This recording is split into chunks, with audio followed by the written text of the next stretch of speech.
എല്ലാവർക്കും എൻ്റെ നമസ്കാരം. ഇന്നത്തെ ഈ വീഡിയോയിൽ ഞാൻ പറയാൻ പോകുന്നത് ആങ്സൈറ്റീനെ അക്സെപ്റ്റ് ചെയ്താൽ അതിൻ്റെ ഗുണങ്ങൾ എന്തൊക്കെയാണ്. ആങ്സൈറ്റീനെ അക്സെപ്റ്റ് ചെയ്താൽ ആങ്സൈറ്റി മാനേജ് ചെയ്യാൻ സാധ്യമാണോ? ഈ ഒരു ടോപ്പിക്കാണ് ഞാൻ ഇന്ന് കവർ ചെയ്യാൻ പോകുന്നത്.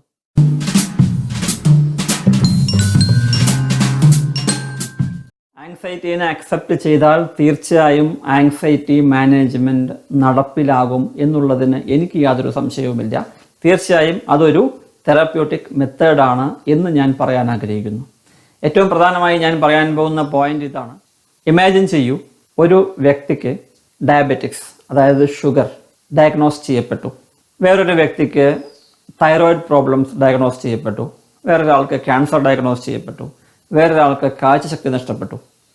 ഇങ്ങനെയുള്ള സാഹചര്യങ്ങളിലെല്ലാം ഈ വ്യക്തികൾ, അതായത് ഡയബറ്റിക്സ് ഷുഗർ വന്ന വ്യക്തി തുടക്കത്തിൽ സ്വാഭാവികമായും ഡോക്ടർമാരെ കാണും, മരുന്നുകൾ വാങ്ങിച്ച് കഴിക്കും. അതിന് പുറമെ ആയുർവേദം, ഹോമിയോപ്പതി, യുനാനി, ഈവൻ ലാടവൈദ്യന്മാരിൽ നിന്ന് പോലും മരുന്നുകൾ വാങ്ങി കഴിക്കും. ഇതെല്ലാം ചെയ്യുന്നതിൻ്റെ പ്രധാന ഉദ്ദേശം എന്താണ്? ഈ ഡയബറ്റിക്സ് എങ്ങനെയെങ്കിലും ക്യൂർ ചെയ്യപ്പെടണം, മാറ്റപ്പെടണം. എന്നാൽ നമുക്ക് എല്ലാവർക്കും അറിയാം, ഡയബറ്റിക്സ് ഒരിക്കലും ക്യൂറബിൾ അല്ല. ഒരു പ്രാവശ്യം വന്നു കഴിഞ്ഞാൽ അത് നമ്മളുടെ ജീവിതാവസാനം വരെ നമ്മളുടെ കൂടെ ഉണ്ടാവും. അതിന് കാരണം പാൻക്രിയാസ് ഗ്രന്ഥിയുടെ കഴിവിൻ്റെ കുറവാണ്, അത് പ്രവർത്തിക്കുന്നതിൻ്റെ കുറവാണ്. ഇത് നമുക്ക് എല്ലാവർക്കും അറിയാം. എന്നിരുന്നിട്ടും നമ്മളെല്ലാ ആൾട്ടർനേറ്റീവ്സും ഉപയോഗപ്പെടുത്തും. അവസാനം നമ്മൾ തീരുമാനിക്കും ഡയബറ്റിക്സ് ക്യൂറബിൾ അല്ല, കുറേ മരുന്ന് കഴിച്ചു, ഒരു ഗുണവുമില്ല, അതുകൊണ്ട് ഞാൻ വീണ്ടും എൻ്റെ പഴയ ഇംഗ്ലീഷ് മെഡിസിനിലേക്ക് തന്നെ, അലോപ്പതി മെഡിസിനിലേക്ക് തന്നെ തിരിച്ചു പോവുകയാണ്. അലോപ്പതി ഡോക്ടറെ കാണും, അദ്ദേഹം പറയും ഈ മരുന്ന് കഴിച്ചുകൊണ്ടിരിക്കുക, ശാരീരിക വ്യായാമം ചെയ്യുക, അതിനു പുറമെ ഡയറ്റിംഗ് ഭക്ഷണക്രമം പരിശോധിക്കുക, ഭക്ഷണക്രമം ക്രമീകരിക്കുക. ഇതൊക്കെ ചെയ്തു കഴിഞ്ഞാൽ നിങ്ങൾ ഡയബറ്റിക്സ് മാനേജബിൾ ആവും. കുറേ ദിവസം കഴിഞ്ഞ് 1-2 വർഷം ഈ ഡയബറ്റിക്സ് ട്രീറ്റ്മെൻറ്റ് കഴിഞ്ഞ ഒരു വ്യക്തിയോട് പോയി ചോദിച്ചാൽ ഡയബറ്റിക്സ് ഉണ്ടോ എന്ന് ചോദിച്ചാൽ അദ്ദേഹം പറയും ഡയബറ്റിക്സ് ഉണ്ട്, അതുകൊണ്ടെന്താ? കൊളസ്ട്രോൾ ഉള്ള വ്യക്തി പറയും കൊളസ്ട്രോൾ ഉണ്ട്, അതുകൊണ്ടെന്താ? ഹൈ ബ്ലഡ് പ്രഷർ ഉള്ള വ്യക്തി പറയും ബ്ലഡ് പ്രഷർ ഉണ്ട്, അതുകൊണ്ടെന്താ? തൈറോയ്ഡ് പ്രോബ്ലംസ് ഉള്ള വ്യക്തി പറയും തൈറോയ്ഡ് പ്രശ്നമുണ്ട്, അതുകൊണ്ടെന്താ? ഈ മനുഷ്യരെ, ക്യാൻസർ ഉള്ള ആളുകൾ പോലും ചിലപ്പോൾ പറയും ക്യാൻസർ ഉണ്ടെങ്കിൽ എന്താ, ഞാൻ എൻ്റെ ജീവിതം ഭംഗിയായി ജീവിക്കണമല്ലോ, അല്ലേ? എന്തുകൊണ്ടാണ് ഇവരുടെ മാനസികാവസ്ഥ നെഗറ്റീവിൽ നിന്നും പോസിറ്റീവിലേക്ക് മാറിയത്? കാരണം വളരെ സിമ്പിളാണ്. അവർക്ക് ഉണ്ടായ പ്രോബ്ലം ജീവിതാവസാനം വരെ അവരുടെ കൂടെ ഉണ്ടാവും, അത് ക്യൂർ ചെയ്യാൻ പറ്റില്ല. അപ്പോൾ എന്തുകൊണ്ട് അതിനെ അക്സെപ്റ്റ് ചെയ്തുകൂടാ, എന്നിട്ട് ഹാപ്പി ആയിരുന്നുകൂടാ എന്ന ചോദ്യം അവർ സ്വയം ചോദിക്കുകയാണ്. റിയലൈസേഷൻ നമുക്ക് തോന്നുകയാണ്, നമ്മളെ തന്നെ പറഞ്ഞ് മനസ്സിലാക്കുകയാണ്, എന്തിനാണ് നീ വിഷമിക്കുന്നത്, നിൻ്റെ ഈ പ്രോബ്ലം ജീവിതാവസാനം വരെ നിൻ്റെ കൂടെ ഉണ്ടാവും, സോ സ്റ്റോപ്പ് വറിയിങ്, വിഷമിക്കുന്നത് നിർത്തൂ എന്ന് പറയുകയാണ്. ആങ്സൈറ്റിയെ സംബന്ധിച്ചിടത്തോളം ആങ്സൈറ്റി ഒരിക്കലും ജീവിതാവസാനം വരെ നിങ്ങളുടെ കൂടെ ഉണ്ടാവുന്ന പ്രശ്നമേ അല്ല. പക്ഷേ ആങ്സൈറ്റി സിംറ്റംസ് ജീവിതാവസാനം വരെ നിങ്ങളുടെ കൂടെ ഉണ്ടാവും. കാരണം അത് ഫൈറ്റ് ഓർ ഫ്ലൈറ്റ് റെസ്പോൺസ് ആണ്. ഈ ഫൈറ്റ് ഓർ ഫ്ലൈറ്റ് റെസ്പോൺസ് തീർച്ചയായും നിങ്ങളുടെ കൂടെ ഉണ്ടാവും, ഒരു സംശയവും വേണ്ട. കാരണം അതില്ലെങ്കിലാണ് നിങ്ങൾക്ക് ബുദ്ധിമുട്ട്. ഞാൻ എൻ്റെ കഴിഞ്ഞ വീഡിയോയിൽ പറഞ്ഞിരുന്നു ഫൈറ്റ് ഓർ ഫ്ലൈറ്റ് റെസ്പോൺസ് എന്താണ്, അതിൻ്റെ ഇമ്പോർട്ടൻസ് എന്താണ് എന്നുള്ളതിനെക്കുറിച്ച്. തീർച്ചയായും ആ വീഡിയോയും കൂടി കാണുക. വേറൊരു കാര്യം പറയാനുള്ളത്, ഫൈറ്റ് ഓർ ഫ്ലൈറ്റ് റെസ്പോൺസ് എൻ്റെ ശരീരത്തിൻ്റെ ഭാഗമാണ് എന്ന് അറിഞ്ഞുകൊണ്ട്, anxiety symptoms fight or flight symptoms ആണ് എന്നറിഞ്ഞുകൊണ്ട് ഈ സിംറ്റംസിനെ അക്സെപ്റ്റ് ചെയ്താൽ, ആങ്സൈറ്റി സിംറ്റംസിനെ അക്സെപ്റ്റ് ചെയ്താൽ, ഈ നെഗറ്റീവ് തോട്ടിൻ്റെ ഒരു സൈക്കിൾ ഉണ്ട്. ആങ്സൈറ്റി ട്രിഗർ ചെയ്യുന്നത് എന്തുകൊണ്ടാണ്? സ്ട്രെസ് നമുക്കുണ്ടാവുന്നു, മാനസിക സംഘർഷം ഉണ്ടാവുന്നു. ഈ മാനസിക സംഘർഷത്തിൽ നിന്നും നെഗറ്റീവ് തോട്ട്സ്, വറീസ് ഉണ്ടാവുന്നു, നെഗറ്റീവ് തോട്ട്സ് ഉണ്ടാവുന്നു. ഈ നെഗറ്റീവ് തോട്ട്സിൽ നിന്നും നമുക്ക് ആങ്സൈറ്റി ഉണ്ടാവുന്നു. ആങ്സൈറ്റി സ്ട്രെസ് ട്രിഗർ ചെയ്യുന്നു, സിംറ്റംസ് ട്രിഗർ ചെയ്യുന്നു, നെഗറ്റീവ് തോട്ട്സ് ട്രിഗർ ചെയ്യുന്നു, വീണ്ടും അത് സ്ട്രെസ് ക്രിയേറ്റ് ചെയ്യുന്നു. ഇതൊരു സൈക്കിളാണ്. ഈ സൈക്കിളിൽ അക്സെപ്റ്റ് ചെയ്യുന്നതുകൊണ്ട്, ആങ്സൈറ്റി സിംറ്റംസിനെ അക്സെപ്റ്റ് ചെയ്യുന്നത് കൊണ്ട് നെഗറ്റീവ് തോട്ട്സ് എന്ന ഘടകത്തിനെ നമ്മൾ ഇല്ലായ്മ ചെയ്യുകയാണ്. നെഗറ്റീവ് തോട്ട്സ് എന്ന ഘടകത്തിനെ നമ്മൾ ഇല്ലായ്മ ചെയ്ത് കഴിഞ്ഞാൽ ഈ സൈക്കിൾ അവിടെ മുറിക്കപ്പെടുന്നു, ബ്രേക്ക് ചെയ്യപ്പെടുന്നു. അതുകൊണ്ട് വീണ്ടും സ്ട്രെസ് ഉണ്ടാവുന്നില്ല, ആ സ്ട്രെസ് റിയാക്ഷൻ ഉണ്ടാവുന്നില്ല, സ്ട്രെസ് റിയാക്ഷൻ കാരണം ഉണ്ടാവുന്ന ആങ്സൈറ്റി ഉണ്ടാവുന്നില്ല. അപ്പോൾ ആങ്സൈറ്റി സിംറ്റംസിനെ അക്സെപ്റ്റ് ചെയ്യുന്നത് 90% ആങ്സൈറ്റി സിംറ്റംസിനെ മാനേജ് ചെയ്യാനും നിങ്ങളെ സഹായിക്കും. രണ്ടാമത്, ഞാൻ എൻ്റെ കഴിഞ്ഞ വീഡിയോയിൽ പറഞ്ഞിരുന്ന പോലെ anxiety symptoms fight or flight symptoms ആണ്. സ്ട്രെസ് റെസ്പോൺസ് ആണ്. അതിനെക്കുറിച്ച് വിഷമിക്കേണ്ട യാതൊരു കാര്യവുമില്ല. അത് നിങ്ങളുടെ ശരീരത്തിനോ മനസ്സിനോ ഒരു തരത്തിലും ഹാനികരമല്ല. ഇതറിഞ്ഞാൽ സ്വാഭാവികമായിട്ടും നിങ്ങൾക്ക് ഈ ആങ്സൈറ്റി സിംറ്റംസിനെ അക്സെപ്റ്റ് ചെയ്യാൻ യാതൊരു ബുദ്ധിമുട്ടും ഉണ്ടാവുന്നില്ല. മൂന്നാമത്, ഈ ഡയബറ്റിക്സിൻ്റെ ആളോട് ചോദിച്ചു, എടോ തനിക്ക് ഡയബറ്റിക്സ് ഉണ്ടോ എന്ന് ചോദിച്ചാൽ അദ്ദേഹം പറയും ഡയബറ്റിക്സ് ഒക്കെ ഉണ്ട്, അതുകൊണ്ടെന്താ, ഞാൻ എൻ്റെ ജോലി ഭംഗിയായി ചെയ്യുന്നു, എൻ്റെ ഡ്യൂട്ടി ഞാൻ ഭംഗിയായി ചെയ്യുന്നു. ഇത് പറയാൻ അദ്ദേഹത്തിന് ഉണ്ടായ ചേതോ വികാരം എന്താണ്?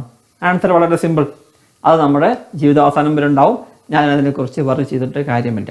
ഇതിന് വേറൊരു ഭാഷ്യം എന്താണെന്ന് ചോദിച്ചാൽ, അദ്ദേഹത്തിൻ്റെ ബുദ്ധിമുട്ടിനെ അക്സെപ്റ്റ് ചെയ്തിരിക്കുന്നു. നിങ്ങൾക്ക് ഇഷ്ടപ്പെടാത്തൊരു ജോലി നിങ്ങൾക്ക് തന്നു എന്ന് വിചാരിക്കുക, കമ്പൽഷൻ, നിങ്ങളത് ചെയ്തേ പറ്റൂ എന്നിരിക്കുമ്പോൾ തുടക്കത്തിലൊക്കെ നമുക്ക് വളരെ വിഷമമുണ്ടാവും. എനിക്കിഷ്ടപ്പെടാത്ത ജോലി എന്നെ കൊണ്ട് ചെയ്യാൻ പറയുന്നു, നിർബന്ധമാണ് എന്ന് പറയുന്നു.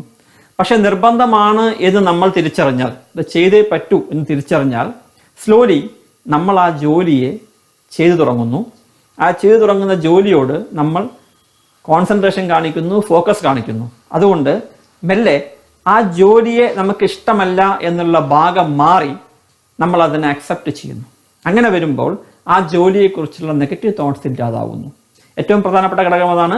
നമ്മൾ ചെയ്യുന്ന ജോലി ഫോഴ്സ്ഫുള്ളി ആണെങ്കിലും ആ ജോലി നമുക്ക് ഇഷ്ടപ്പെട്ടതാക്കി മാറ്റാൻ നമ്മുടെ മാനസികാവസ്ഥ ഒരല്പം മാറ്റിയാൽ മതി. ഞാൻ അതിനെ ഇഷ്ടപ്പെടുന്നു, ഏതായാലും ചെയ്യണം, എങ്കിൽ എന്തുകൊണ്ട് സന്തോഷകരമായി ചെയ്തുകൂടാ എന്നൊരു ചിന്ത നമ്മുടെ മനസ്സിൽ വന്നാൽ ആ ജോലിയെക്കുറിച്ചുള്ള സ്ട്രെസ്സോ നെഗറ്റീവ് തോട്ട്സോ നമുക്കുണ്ടാവുന്നില്ല. നമ്മൾ ഹാപ്പിയായി ആ ജോലി ചെയ്യുന്നു. അതേ കാര്യം തന്നെ, അതേ ഭാഷ്യം തന്നെ ആങ്സൈറ്റിയിലേക്ക് മാറ്റി സ്ഥാപിച്ചാൽ, ആങ്സൈറ്റി എന്നുള്ളത് എൻ്റെ ജീവിതത്തിൻ്റെ ഒരു ഭാഗമാണ്. ഞാൻ എന്തിനു ഫൈറ്റ് ചെയ്യണം? ഞാൻ എന്തിനു അതിനെക്കുറിച്ച് വറി ചെയ്യണം? ഞാൻ എന്തിനു അതിനെക്കുറിച്ച് നെഗറ്റീവ് തോട്ട്സ് ഉണ്ടാക്കണം? അതവിടെ ഇരുന്നോട്ടെ, ഞാൻ ആ കാര്യം ഭംഗിയായി ചെയ്യാമല്ലോ എന്ന് വിചാരിച്ചാൽ ആങ്സൈറ്റിയെക്കുറിച്ചിട്ടുള്ള നെഗറ്റീവ് തോട്ട്സ് നമുക്ക് ഉണ്ടാവില്ല. അങ്ങനെ ആ രീതിയിലും അക്സെപ്റ്റൻസ് നമ്മുടെ ആങ്സൈറ്റി നെഗറ്റീവ് തോട്ട്സിനെ മാനേജ് ചെയ്യാൻ സഹായിക്കും. നാലാമത്, നമ്മുടെ എല്ലാവരുടെയും ശരീരത്തെക്കുറിച്ച് നമുക്ക് വ്യക്തമായ ധാരണയുണ്ട്. ഓരോരുത്തർക്കും ഓരോ പോരായ്മകൾ നമ്മുടെ ശരീരത്തെക്കുറിച്ചും മനസ്സിനെക്കുറിച്ചും.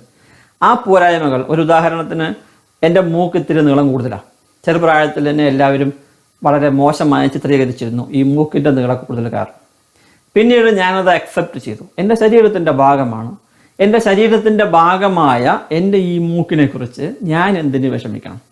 അപ്പോൾ എൻ്റെ ശരീരത്തിൻ്റെ ഭാഗമായ ഈ മൂക്കിനെ ഞാൻ അക്സെപ്റ്റ് ചെയ്തപ്പോൾ അതിനെക്കുറിച്ചിട്ടുള്ള വറിയോ നെഗറ്റീവ് തോട്ട്സോ, അതല്ലെങ്കിൽ മറ്റുള്ളവർ എന്നെ ആ ഒരു വിഷയം വെച്ച് കളിയാക്കുമ്പോൾ അപ്പോഴുണ്ടായ നെഗറ്റീവ് തോട്ട്സോ വറിയോ എന്നെ ബാധിച്ചതേയില്ല.